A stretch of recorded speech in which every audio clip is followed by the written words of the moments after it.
It was the Saturday before Thanksgiving. The kind of afternoon that feels ordinary in every possible way. A shift ending, a quick errand, a phone call to a boyfriend. The kind of afternoon that a 22-year-old doesn't think twice about. Dru Sjodin walked out of the Columbia Mall in Grand Forks, North Dakota on November 22, 2003, at 4 in the afternoon. She had just bought her mother a purse. She had a second job to get to that evening. She had a trip to Australia to look forward to in the spring. She had her whole life in front of her. But after she walked out of the mall, she never made it to her car.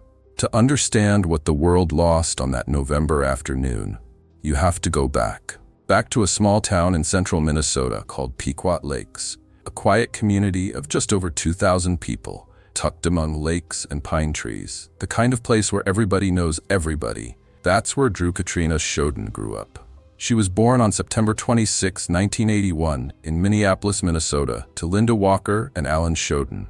She had a brother named Sven, and by all accounts, the Sjodin household was full of the kind of warmth that leaves a mark on a child for life. In 1992, when Dru was around 10 years old, the family relocated to Pequot Lakes, where she enrolled in Pequot Lakes High School. And from the very beginning, she was someone people noticed.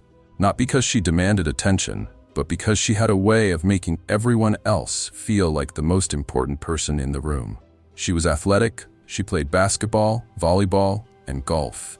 She was creative, with a deep love for art that her mother Linda would later describe as more than just a hobby. It was how Dru saw the world. She was also the kind of person who showed up, who followed through, who made commitments and kept them. Linda reflected on this after Dru disappeared, saying with quiet certainty, there was just so much that she had been obligated to do. She was one to show up, not one to not. By the time Dru reached her senior year, she was one of the most beloved students at Pequot Lakes High School. Her classmates voted her homecoming queen. She graduated with honors in the spring of 2000, and she had earned it, every bit of it. After graduation, she chose the University of North Dakota in Grand Forks, where she declared a major in graphic design. It was a natural fit. She had interned through the university's aviation program, which also gave her the benefit of travel, something she genuinely cherished. Mexico was her favorite destination, but she had bigger plans on the horizon. She was working toward a trip to Australia scheduled for the spring of 2004, a trip she talked about with genuine excitement. At UND, Dru threw herself into everything. She joined the Gamma Phi Beta sorority, where she found a community that matched her spirit. Through the sorority, she volunteered her time working with underprivileged teenagers, doing this while carrying a full academic course load and holding down not one but two part-time jobs. Brittany Schmaltz, her sorority sister and close friend, described Dru as someone who loved life, cared for others, and would do anything within her power to help anyone feel special. One of her jobs was at Victoria's Secret, located inside the Columbia Mall in Grand Forks. The other was at a local night spot. 2 jobs, a full class schedule, volunteer work, a sorority, a relationship. Dru was not a young woman who coasted. She was someone who filled every hour with intention. Her boyfriend was a young man named Chris Lang, someone she cared for deeply. By the accounts of those around her, the relationship brought her genuine happiness. Linda, speaking about her daughter years later, held one of the last pottery pieces Dru had made at UND, a piece shaped around her love of elephants, finished with a tiny bird perched on the top. Linda pointed out that small detail with the tenderness of a mother who has memorized every inch of the things her child touched. She keeps it on a shelf in her home in Pequot Lakes to this day. Dru Sjodin, at 22 years old, was a senior on the verge of a life she had carefully and joyfully built. She was 3.5 months away from graduation. She was planning a trip to Australia. She had a mother who adored her, a father who would drive through a blizzard for her, a brother named Sven, whose first child, her nephew, she had held in her arms just the year before. She was real. She was full. She was alive. It was a Saturday. The day before, Grand Forks had been blanketed in the kind of early winter cold that settles over the northern plains like a warning. But on November 22nd, people were moving around, shopping, going about their lives. The holiday weekend was beginning. Dru finished her shift at Victoria's Secret at precisely 4 in the afternoon. Before heading to her car, she stopped at another store inside the mall, Marshall Field's, and picked out a purse. Not for herself. for her mother. It was a small, thoughtful gesture that was entirely in character. She left the mall through the parking lot exit and began walking toward her 1994 Oldsmobile Cutlass. As she walked, she dialed Chris.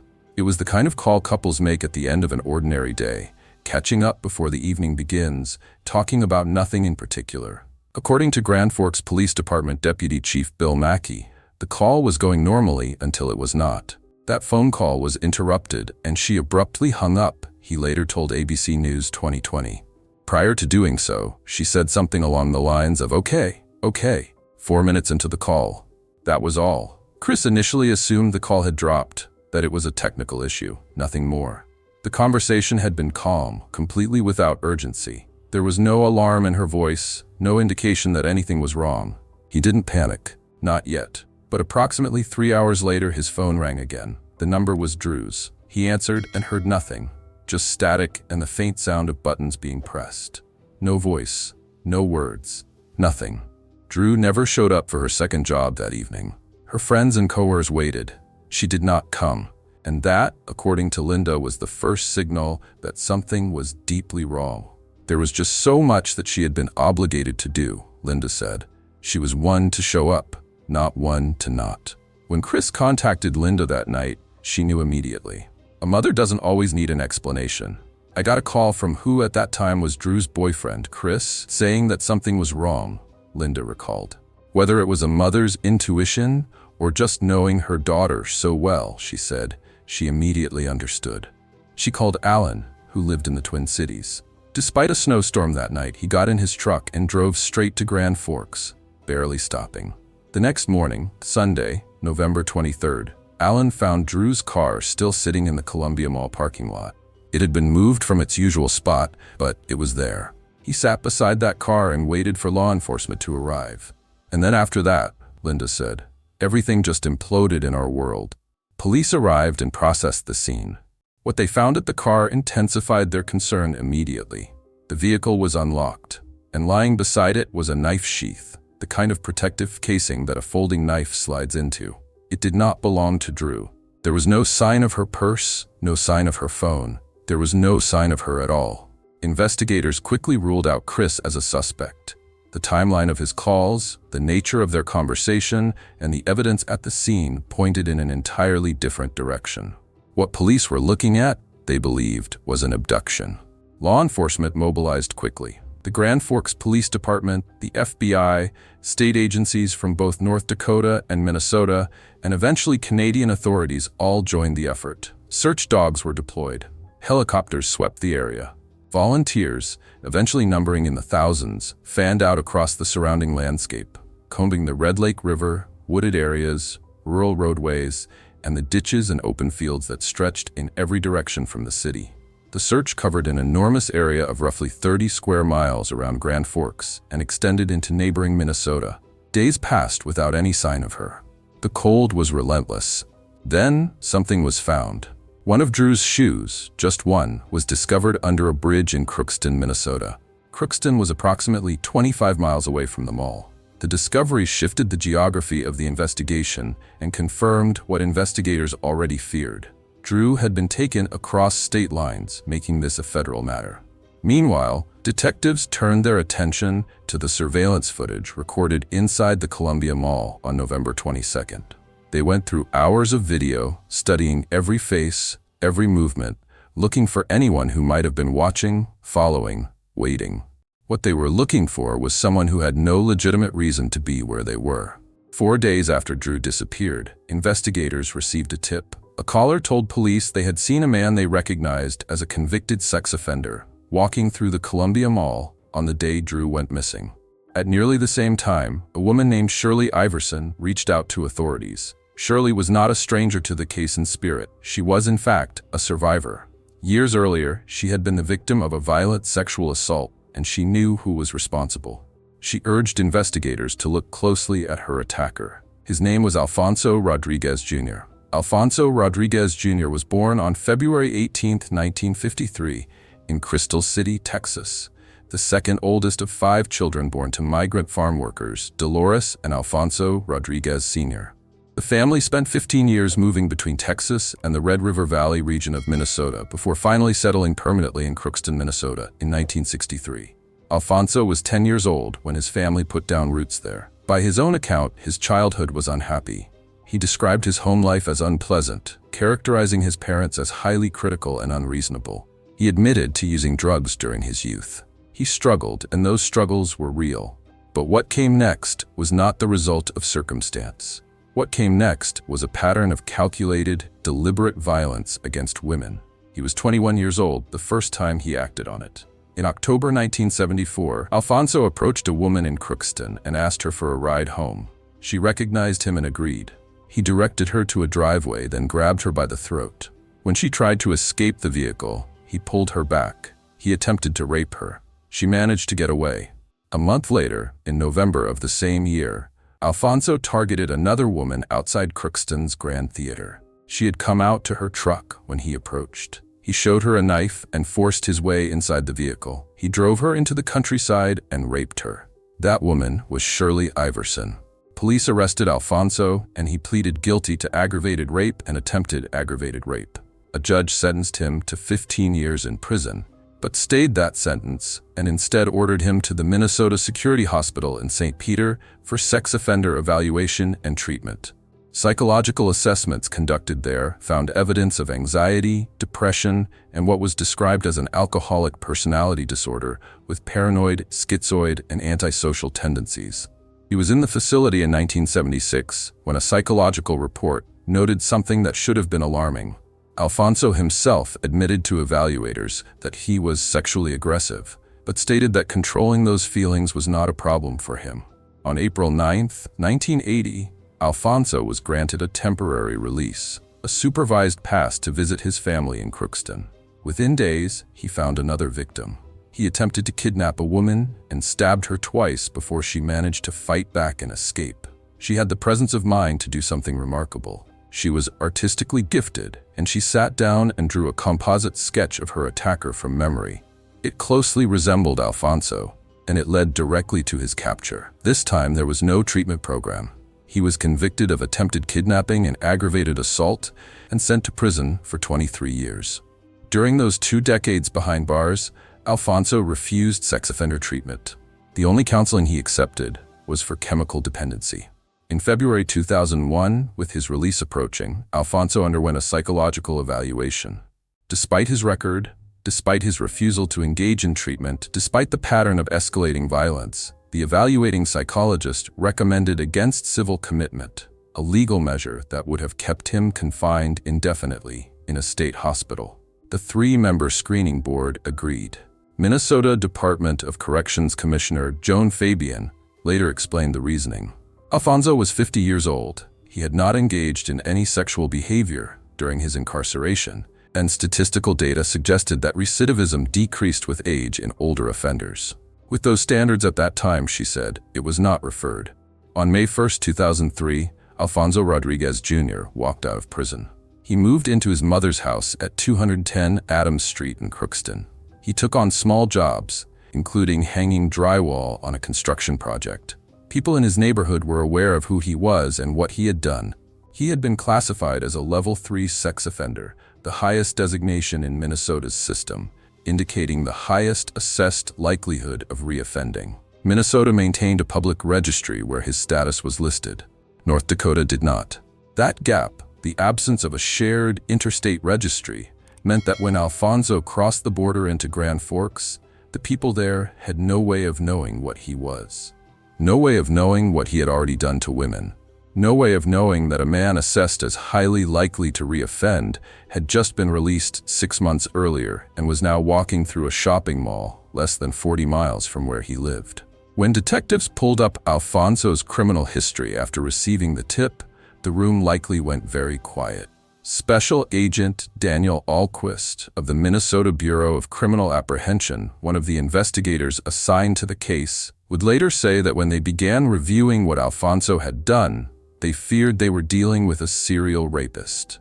They were right. Investigators went back through the mall's surveillance footage and cross-referenced it with Alfonso's booking photograph. What they found confirmed the tip. Alfonso had been at the Columbia Mall on November 22, 2003, the same day Dru disappeared. On November 26th, 4 days after Dru went missing, investigators brought Alfonso in for questioning. He cooperated, at least on the surface. He told them he had driven to Grand Forks that day to shop for clothes. He also claimed to have seen a movie at the mall's theater, specifically the film Once Upon a Time in Mexico. When investigators checked the theater's schedule, they discovered that the film had not been showing at the times Alfonso claimed he had watched it. He allowed investigators to search his car. What Daniel found stopped him cold. There were knives, one in the trunk, one in the glove compartment. And when crime scene technicians examined the knife sheath found beside Dru's car in the parking lot, they determined it was part of a matched set that came with a folding knife, the kind sold at Menard's hardware stores. They showed us the knife that was associated with the sheath. Daniel later told 2020, "And you could have knocked me over with a feather because I had just seen that exact knife in Alfonso's trunk." The search of the car continued. In the back seat and on the rear window, investigators found specks of a substance they believed to be blood. Laboratory analysis confirmed it. The blood matched Dru Sjodin's DNA. "I believe that she may have been hit in the face or something that caused bleeding," Daniel said. They also found a woman's shoe in the vehicle. Alfonso continued to deny any involvement in Dru's disappearance. On December 1, 2003, 9 days after Dru was last seen alive, investigators arrested Alfonso Rodriguez Jr. and charged him with kidnapping. The moment the handcuffs went on, his willingness to cooperate ended completely. He asked for a lawyer and said nothing more. The search for Dru, however, did not stop. It could not. She was still out there somewhere. December arrived, then January, then February. The northern plains were buried in snow, and no matter how many volunteers and law enforcement officers moved across that frozen landscape, they found nothing. Bloodhounds were brought in. Billboards went up along highways in East Grand Forks and Crookston, Dru's face looking out at passing drivers with the words, "Have you seen me?" Her face, bright blue eyes, a wide and open smile, became impossible for anyone in the region to forget. Back in Pequot Lakes, Linda was living in an in-between world. Unable to grieve, unable to stop hoping, unable to rest. "At first I didn't know what to do," she reflected. "I wanted to be home in case she called. But yet I felt hopeless sitting here and everybody's out searching and looking." She asked herself a question that no mother should ever have to ask. Do mothers go searching for daughters in fields? The community refused to let Dru's name fade. On December 23rd, friends and volunteers organized a benefit and auction at Zorbaz in Cross Lake, a town just a few miles from Pequot Lakes. They raised approximately $50,000 for the Dru Sjodin Fund, money that went towards search expenses for the family and continued efforts to find her. It was the first of several such gatherings. More would follow. Dru's second nephew was born during this period. The day of a candlelight vigil held in Pequot Lakes in her memory, about a month after she disappeared. Life continued happening around the absence she had left. Through the winter and into spring, search teams continued working the land surrounding Crookston, moving methodically through fields, culverts, riverbanks, and wooded areas. The search had covered 30 square miles and yielded almost nothing.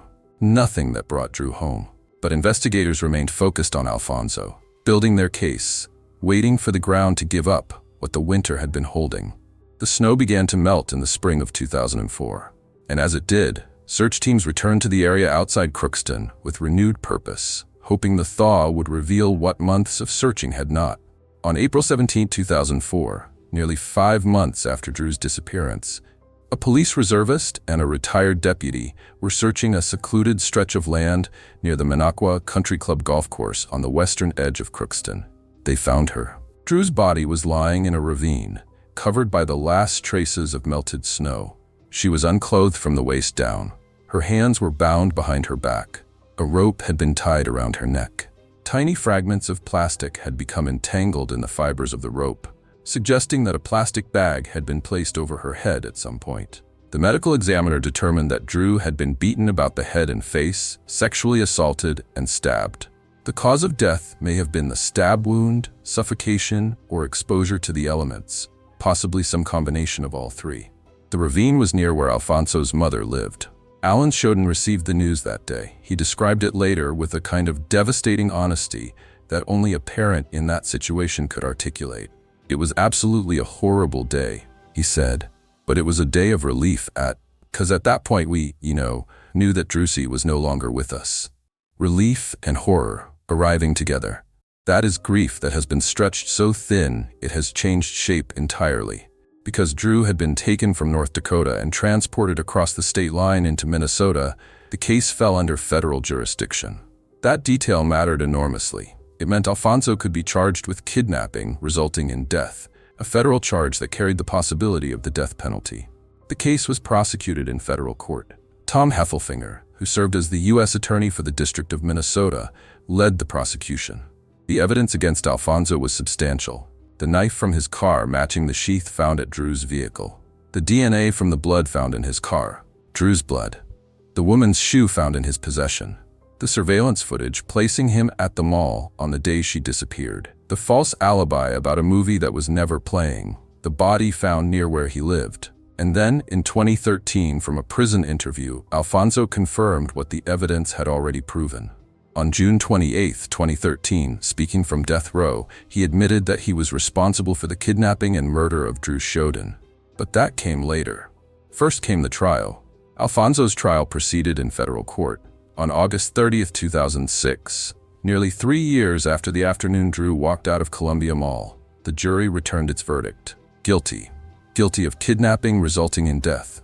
Less than a month later, on September 22, 2006, the same jury voted for the death penalty. On February 8, 2007, a judge formally imposed that sentence. Alfonso Rodriguez Jr. was sent to death row. For Dru's family, the verdict was not closure. There is no such thing, not really, not after something like this. But it was accountability. It was the system saying, unambiguously, that what happened to Dru was recognized, that it mattered, and that it would not go unanswered. Alfonso sat on death row for 15 years. During that time, his legal team filed appeal after appeal. He claimed, among other things, that he had killed Dru as a result of post-traumatic stress disorder. His attorneys argued that the defense team at trial had failed their client by not more aggressively pursuing an insanity defense. In September 2021, the judge who had originally sentenced Alfonso, Judge Ralph Erickson, overturned the death sentence. The ruling cited several concerns, including issues with the medical examiner's testimony and the conclusion that Alfonso's defense attorneys had not adequately explored the mental health evidence available to them. The murder conviction itself stood unchanged, but the punishment would have to be reconsidered. In March of 2023, federal prosecutors announced they would no longer seek the death penalty, in part because the Department of Justice had placed a hold on federal executions. On May 18, 2023, Alfonso Rodriguez Jr. was sentenced. He will spend the rest of his life in federal prison without any possibility of parole. He is currently held at the United States Penitentiary in Coleman, Florida. Right now, he's serving life in prison without the possibility of parole. For Dru's family, the outcome of the appeals was painful, but Alfonso will never be free. He will die inside a federal penitentiary, and the woman he killed will be remembered long after his name is forgotten. Thanks for watching. If you're interested in real investigations, shocking cases, and justice served, please subscribe, leave a comment, and join us as we explore more true crime stories.